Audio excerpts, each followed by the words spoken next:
I think we all get inspired also by a few historians, a few things you read at various points, and apart from the Villa Inani, there were a couple of other things that really sparked me on the way into kind of work that I'm doing now, which has taken me much closer to material culture than I had ever been before, and dialogue with art historians, with curators in museums that I had never had before, because I was a historian of industrialization, and that was something that was really for the elites. I mean, that is the problem with economic historians. I think all this stuff is just for the elites.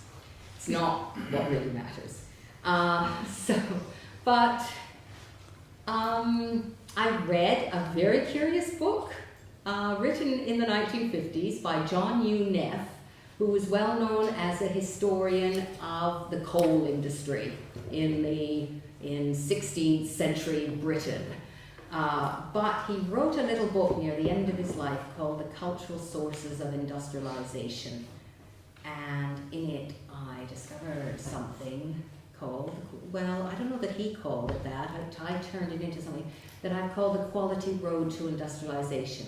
He talked about the importance of variety and quality, and that turn in Britain to discovering that the British could respond to all those fine, beautiful luxury products produced in Europe, and we would say the wider world as well, but he was not really writing so much about that. But still, there was a process of response, of imitation, of creating something that was a really good quality product, but not necessarily a high luxury. And the other thing that I was much inspired by was an archaeologist named Andrew Sherritt, who wrote about the Bronze Age.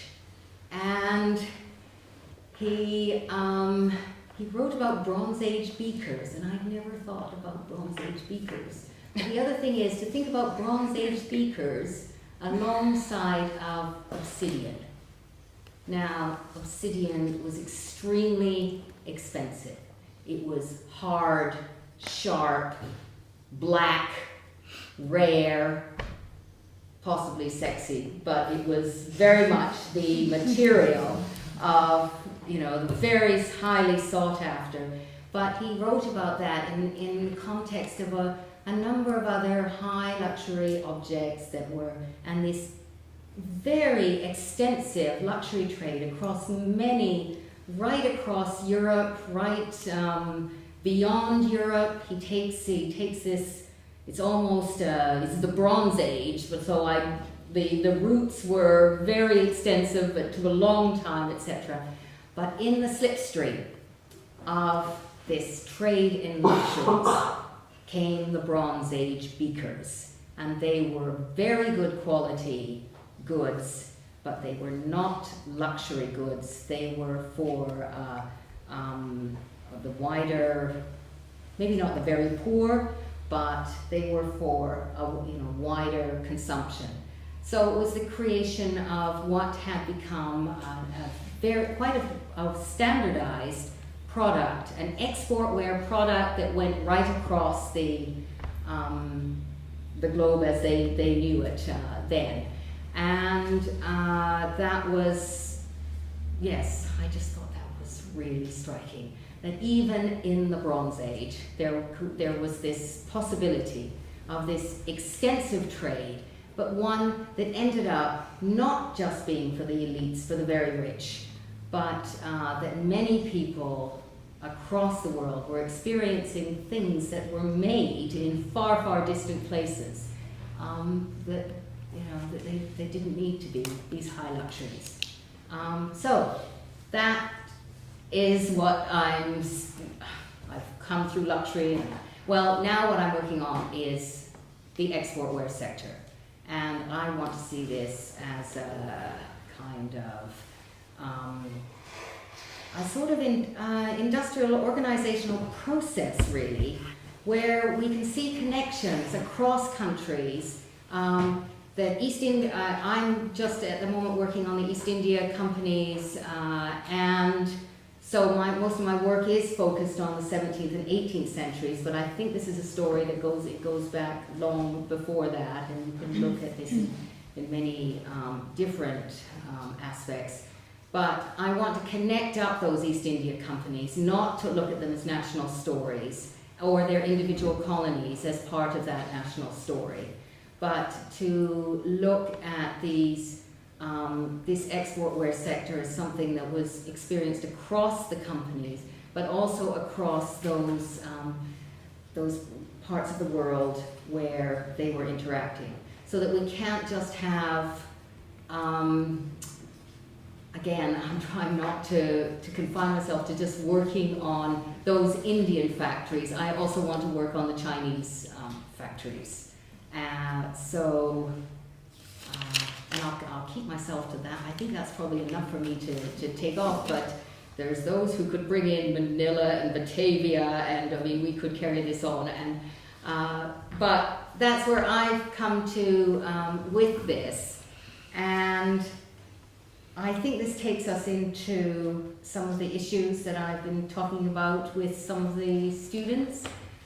This whole issue of, can we do global history? What are the problems? What does this mean for, we've got people from a wide range of backgrounds here, a number of people working in museums, a number of people from sort of history of art, a few people, I think we've only got one from an actual global history program, but it's one where it's at Columbia and there's 5 years to spend doing a PhD. It's funded. It's not like it is in Britain.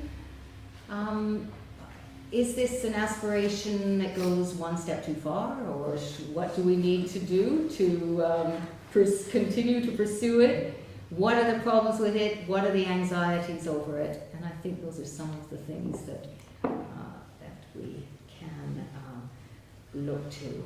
I think another, I'll just finish on this point, another issue to raise is where are the people in all of this? We've been talking a lot over these past days about material goods, about objects. Well, most of the global history that has been up till now has been even more remote from that. It's been global environmental history, or a global comparison of resource bases, or of wage and price levels. And that has been really very remote. Here, at least, we've got some discussion going on how some of these objects are put together, used by people in very domestic contexts, intimate contexts, etc. But it's still hard to put the objects together with finding all that information, the correspondence, the diaries, etc., that tell us about people buying these things, making them, consuming them, etc. And that's a direction we need to move forward in. But is there another way we can engage to bring more of those stories of the people behind these global objects? So I think I'll just stop there. We are opening to the floor. We have asked you to think seriously during the summer school for questions for the end. And this is your chance to put questions across the papers that were presented and the sense of the concept that were considered. I think Maxine has made a very good introduction to some of the issues. In our case, professional issues. As a professional historian in global history, in particular historian interested in material culture, but we would like to know also your opinion, if not your criticism, on the topic of global arts. Don't be shy.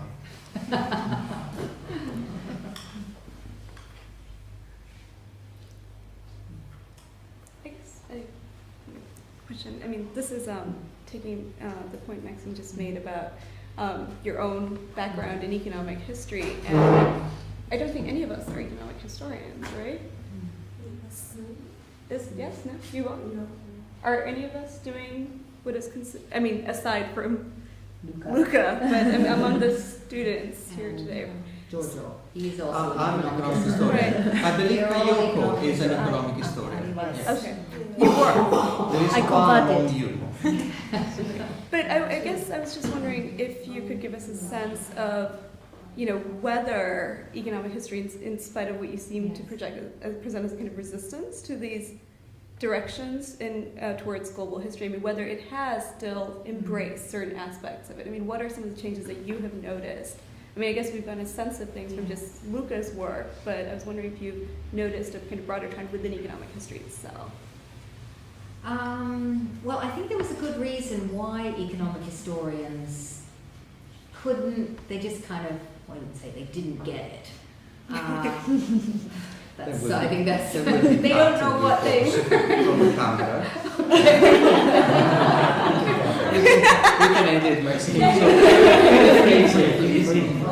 I rephrase my question? No, there's a good reason. We have to think about the theoretical frameworks within which we do our writing and research and so on. I mean, I think these theoretical issues are very important. I mean, what are we doing otherwise except one story after another? And the theoretical context in which most economic historians work is one that does come from economic theory. And economists measure. I mean, that is the crucial thing, that they measure things. They measure change over time in terms of quantitative measures over time. And you have to have a common commodity. You have to have enough data on that commodity to measure its progress over time and to measure changes in prices, etc. It's very difficult for economists to deal with this subject, which has so many different commodities, so many different qualities, so many different varieties, and you just don't have that this possibility of any long-term price series, long-term wage series, which is the framework in which they work. To talk about luxury products, well, that's, it's for historians, I mean, economists like Neil DeMarchi, I mean, these people who do the art market, and that's just a very rarefied interest among economists, and most economic historians,